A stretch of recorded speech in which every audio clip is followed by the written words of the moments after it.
Biology यानी जिंदगी का मुतालिया एक बहुत बड़ी और दिलचस्प फील्ड है। ये छोटे से छोटे बैक्टीरिया से लेकर बड़े से बड़े व्हेल तक तमाम जिंदा चीजों के बारे में जानने की कोशिश करता है।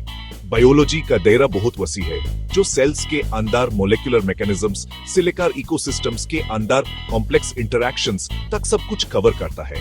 ये एक ऐसी खोज की यात्रा है जो जिंदगी के राजों को उसकी तमाम डाइवर्सिटी और कॉम्प्लेक्सिटी के साथ खोलती है। बायोलॉजी का मुतालिया जिंदगी के बारे में समझने के लिए बहुत जरूरी है। ये हुई तमाम जिंदा चीजों के इंटरकनेक्टेडनेस और अर्थ पर जिंदगी को कायम रखने वाले डेलिकेट बैलेंस की कदर करने में मदद करता है। बायोलॉजी बीमारी, खुराक की सिक्योरिटी और एनवायरमेंटल कंजर्वेशन जैसे ग्लोबल चैलेंजेस से निपटने में अहम किरदार अदा करता है। जिंदगी को डिफाइन करना बहुत मुश्किल है। साइंटिस्ट और फिलोसोफर्स ने जिंदगी की असलियत पर गौर किया है, और जब कोई सिंगल डेफिनेशन नहीं है, हम जिंदा ऑर्गेनिजम्स को कुछ शेयर्ड कैरेक्टरिस्टिक्स से पहचान सकते हैं। इन कैरेक्टरिस्टिक्स में organisation, metabolism, growth, adaptation, stimuli का रिस्पॉन्स, रिप्रोडक्शन और एवोल्यूशन शामिल है। जिंदा ऑर्गेनिजम्स ऑर्गेनाइजेशन की एक हाई डिग्री दिखाते हैं, जिसमें सेल्स बेसिक बिल्डिंग ब्लॉक्स हैं। वो मेटाबॉलिज्म के जरिए एनर्जी हासिल करते और इस्तेमाल करते हैं, जिससे वो बढ़ते और डेवलप होते हैं। जिंदा चीजें वक्त के साथ अपने एनवायरनमेंट के साथ अडॉप्ट हो सकती हैं, और वो अपने आसपास के स्टिमुली का रिस्पॉन्स देती है। वो रिप्रोड्यूस कर सकती है, अपनी जेनेटिक इंफॉर्मेशन अपनी ऑफस्प्रिंग को ट्रांसफर करती है। आखिर में जिंदगी पूरी तरह इवॉल्व होती है, पॉपुलेशंस जनरेशंस के साथ एनवायरमेंटल प्रेशर्स के रिस्पॉन्स में बदलती है। अर्थ पर जिंदगी हायरार्चिकल तरीके से ऑर्गेनाइज्ड है, जहां हर चीज एक स्पेसिफिक ऑर्डर में अरेंज्ड है। हर लेवल पिछले लेवल पर बिल्ड होता है, और ये एक कॉम्प्लेक्स सिस्टम बनाता है। इस हायरार्की के बेस पर एटम्स हैं, जो मैटर के फंडामेंटल यूनिट्स हैं। ये छोटे से छोटे पार्टिकल्स हैं जो सब कुछ बनाते हैं। एटम्स मिलकर मॉलिक्यूल्स बनाते हैं, जो सेल्स के अंदर कॉम्प्लेक्स स्ट्रक्चर्स में असेंबल होते हैं। मॉलिक्यूल्स जिंदगी के लिए जरूरी हैं। सेल्स, जो जिंदगी की बेसिक यूनिट्स हैं, टिश्यूज में ऑर्गेनाइज होते हैं, जो ऑर्गन्स बनाते हैं। सेल्स के बिना जिंदगी मुमकिन नहीं। ऑर्गन्स ऑर्गन सिस्टम्स में मिलकर काम करते हैं, और मल्टीपल ऑर्गन सिस्टम्स एक ऑर्गेनिज्म बनाते हैं। ये सिस्टम्स मिलकर एक पूरा ऑर्गेनिज्म बनाते हैं। हायरार्की इंडिविजुअल ऑर्गेनिज्म से आगे बढ़ती है, जहां हर ऑर्गेनिज्म अपनी जगह रखता है। एक ही स्पीशीज के ऑर्गेनिजम्स का ग्रुप जो एक ही एरिया में रहता है, पॉपुलेशन बनाता है। ये पॉपुलेशन एक दूसरे के साथ इंटरेक्ट करती है। एक एरिया में एक दूसरे के साथ इंटरेक्ट करने वाली डिफरेंट पॉपुलेशंस कम्युनिटी बनाती है। कम्युनिटीज मिलकर इकोसिस्टम्स बनाती हैं। एक इकोसिस्टम में लिविंग ऑर्गेनिजम्स की कम्युनिटी और उनका फिजिकल एनवायरनमेंट शामिल होता है। ये इंटरेक्शन जिंदगी को बैलेंस में रखता है। आखिर में अर्थ के तमाम इकोसिस्टम्स बायोस्फीयर बनाते हैं, जो तमाम जिंदगी का ग्लोबल सम है। ये बायोस्फीयर ही जिंदगी का असली घर है।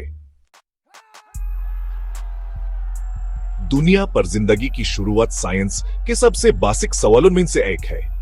जब हम नहीं जानते कि जिंदगी नॉन लिविंग मैटर से कैसे शुरू हुई, साइंटिफिक एविडेंस एक प्रोसेस की तरफ इशारा करता है जिसे अबियोजेनेसिस कहते हैं, जो अरबों साल पहले हुआ था।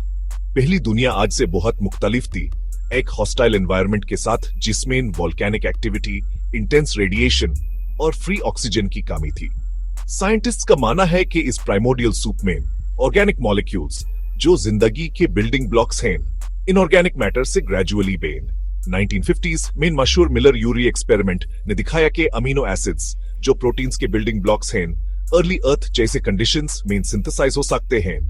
वक्त के साथ ये ऑर्गेनिक मॉलिक्यूल्स ज्यादा कॉम्प्लेक्स स्ट्रक्चर्स में असेंबल हुए। आखिर में पहले सेल्फ रेप्लिकेटिंग मॉलिक्यूल्स बेन, जो जिंदगी के प्रीकर्सर्स हैं, जैसे हम जानते हैं।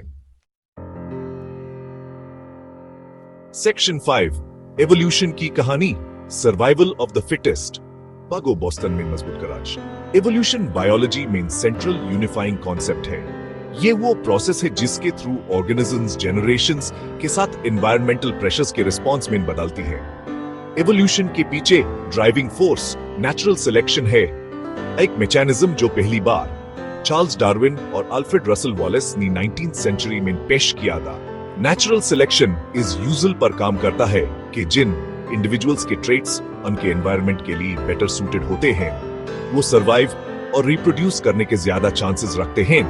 अपनी एडवांटेजेस ट्रेट्स अपनी ऑफस्प्रिंग को ट्रांसफर करते हैं।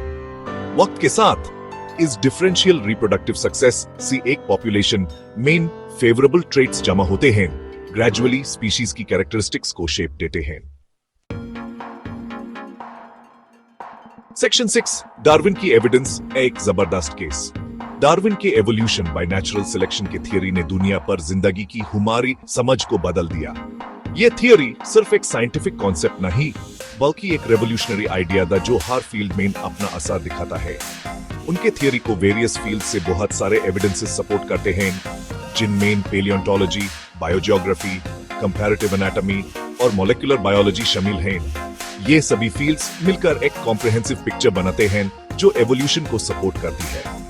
फॉसिल रिकॉर्ड्स जियोलॉजिकल टाइम के साथ लाइफ फॉर्म्स की प्रोग्रेशन दिखाते हैं और ये प्रोग्रेशन एक सिस्टमैटिक तरीके से होती है। सिंपलर ऑर्गेनिजम्स फॉसिल रिकॉर्ड में पहले और कॉम्प्लेक्स ऑर्गेनिजम्स बाद में दिखते हैं। ये हायरार्की एवोल्यूशन के प्रोसेस को समझने में मददगार साबित होती है। बायोजियोग्राफी जो स्पीशीज के डिस्ट्रीब्यूशन का म्यूटलिया है, एवोल्यूशन के लिए और एविडेंस देता है। ये बताता है कि कैसे स्पीशीज अलग अलग एनवायरमेंट्स में अडॉप्ट होती है। इसलैंड्स फॉर इंस्टेंस अक्सर यूनिक स्पीशीज रखते हैं जो कहीं और नहीं मिलते, और ये स्पीशीज मेनलैंड से अलग इवॉल्व होती है, जो बताता है कि वो मेनलैंड पॉपुलेशन से अलग इवॉल्व हुए। ये डाइवर्जेंस एवोल्यूशन के प्रोसेस को और भी क्लियर बनाता है। कंपैरेटिव एनाटॉमी डिफरेंट स्पीशीज की स्केलेटल स्ट्रक्चर्स में स्ट्राइकिंग सिमिलैरिटीज दिखती है, जो कॉमन एंसेस्ट्री की तरफ इशारा करती है। ये सिमिलैरिटीज बताती हैं कि कैसे डिफरेंट स्पीशीज एक कॉमन एंसेस्टर से इवॉल्व हुई है। आखिर में मॉलिक्यूलर बायोलॉजी इवोल्यूशन के लिए कंपेलिंग एविडेंस देता है। ये दिखा करके तमाम लिविंग ऑर्गेनिजम्स एक कॉमन जेनेटिक कोड शेयर करते हैं। ये कॉमन जेनेटिक कोड बताता है कि कैसे लाइफ फॉर्म्स एक दूसरे से रिलेटेड हैं और वेरिएशंस, म्यूटेशंस और अदर जेनेटिक चेंजेस से आती हैं। ये जेनेटिक वेरिएशंस एवोल्यूशन के प्रोसेस को समझने में एक की रोल प्ले करती हैं, और ये सभी एविडेंसेस मिलकर डार्विन के थियरी को सपोर्ट करते हैं। सेक्शन 7 द बायोटेक्नोलॉजी रेवोल्यूशन, हमारी दुनिया को रीशेप करना। बायोटेक्नोलॉजी एक तेजी से आगे बढ़ने वाला फील्ड है जो लिविंग ऑर्गेनिजम्स और उनके कंपोनेंट्स की पावर को इनोवेटिव प्रोडक्ट्स और टेक्नोलॉजीज डेवलप करने के लिए इस्तेमाल करता है। ये फील्ड न सिर्फ साइंटिफिक एडवांसमेंट्स में मददगार है, बल्कि हमारी रोजमर्रा जिंदगी को भी बेहतर बनाने में अहम किरदार अदा कर रही है। इसने वेरियस सेक्टर्स को रेवोल्यूशनाइज किया है, जिनमें मेडिसिन, एग्रीकल्चर और एनवायरमेंटल साइंस शामिल हैं। हर सेक्टर में बायोटेक्नोलॉजी के नए और बेहतरीन सॉल्यूशंस इंट्रोड्यूस किए गए हैं जो इंसानी जिंदगी को आसान और महफूज बनाते हैं। जेनेटिक इंजीनियरिंग जो बायोटेक्नोलॉजी का कॉर्नरस्टोन है, साइंटिस्ट को ऑर्गेनिजम्स के जेनेटिक मेकअप को मैनिपुलेट करने, डिजायरेबल ट्रेट्स इंट्रोड्यूस करने या जेनेटिक डिफेक्ट्स को करेक्ट करने की इजाजत देता है। ये टेक्नोलॉजी न सिर्फ मेडिकल फील्ड में बल्कि एग्रीकल्चर और एनवायरमेंटल कंजर्वेशन में भी बहुत से फायदेमंद साबित हुई है। CRISPR-Cas9 एक रेवोल्यूशनरी जीन एडिटिंग टूल ने डीएनए को अनप्रेसिडेंटेड प्रिसिशन के साथ मॉडिफाई करने की हमारी एबिलिटी को और एनहांस किया है। इस टूल के जरिए हम कॉम्प्लेक्स जेनेटिक डिजीजेस का इलाज करने के काबिल हो गए हैं। Stem cell research regenerative medicine के लिए बहुत प्रॉमिस रखता है, डैमेज टिश्यूज और ऑर्गन्स की रिपेयर करने का पोटेंशियल देता है। ये रिसर्च फ्यूचर में बहुत से मेडिकल कंडीशंस का इलाज बन सकती है। एग्रीकल्चर में बायोटेक्नोलॉजी ने जेनेटिकली मॉडिफाइड क्रॉप्स की डेवलपमेंट की है, जिनमें increased yield, enhanced nutritional content और पेस्ट्स और हर्बिसाइड्स के लिए रेजिस्टेंस है। ये क्रॉप्स ना सिर्फ फार्मर्स के लिए फायदेमंद हैं, बल्कि ग्लोबल फूड सिक्योरिटी को भी इंश्योर करते हैं। सेक्शन 8 बायोटेक्नोलॉजी का वादा एक रोशन मुस्तकबिल। बायोटेक्नोलॉजी का फील्ड अनप्रेसिडेंटेड पेस पर आगे बढ़ रहा है। दुनिया के कुछ सबसे प्रेसिंग चैलेंजेस के सॉल्यूशंस ऑफर करता है। मेडिसिन में बायोटेक्नोलॉजी कैंसर, जेनेटिक डिसऑर्डर्स और इन्फेक्शियस डिजीजेस जैसी डिजीजेस के लिए न्यू ट्रीटमेंट्स डेवलप करने में लीड कर रहा है। Gene therapy for instance inherited diseases को क्योर करने का पोटेंशियल रखता है, डिफेक्टिव जीन्स को फंक्शनल जीन्स से रिप्लेस करके। एग्रीकल्चर में बायोटेक्नोलॉजी फूड सिक्योरिटी कंसर्न्स को एड्रेस करने में मदद कर रहा है, ऐसे क्रॉप्स डेवलप करके जो क्लाइमेट चेंज, पेस्ट्स और डिजीजेस के लिए ज्यादा रेजिलिएंट है। बायोटेक्नोलॉजी एनवायरमेंटल कंजर्वेशन में भी अहम किरदार अदा कर रहा है। बायो रिमीडिएशन, बायोफ्यूल प्रोडक्शन और सस्टेनेबल एग्रीकल्चरल प्रैक्टिसेस की डेवलपमेंट में एप्लीकेशंस के साथ। सेक्शन 9 बायोलॉजी की अमर अहमियत। बायोलॉजी मुतालिया का एक जरूरी फील्ड है जो नेचुरल वर्ल्ड और उसमें हमारी जगह की हमारी समझ को बढ़ाता है। ये हमें तमाम जिंदा चीजों के इंटरकनेक्टेडनेस, इकोसिस्टम्स के डेलिकेट बैलेंस और अर्थ पर जिंदगी की रिमार्केबल डाइवर्सिटी की कदर करने में मदद करता है। बायोलॉजी ग्लोबल चैलेंजेस से निपटने में अहम किरदार अदा करता है, डिजीजेस से लड़ने से लेकर फूड सिक्योरिटी इंश्योर करने और एनवायरनमेंट को कंजर्व करने तक। जैसे जैसे हम जिंदगी के राजों को खोलते जाते हैं, बायोलॉजी हमारा फ्यूचर शेप करने में और भी बड़ा किरदार अदा करेगा। बायोलॉजिकल नॉलेज की पावर को इस्तेमाल करके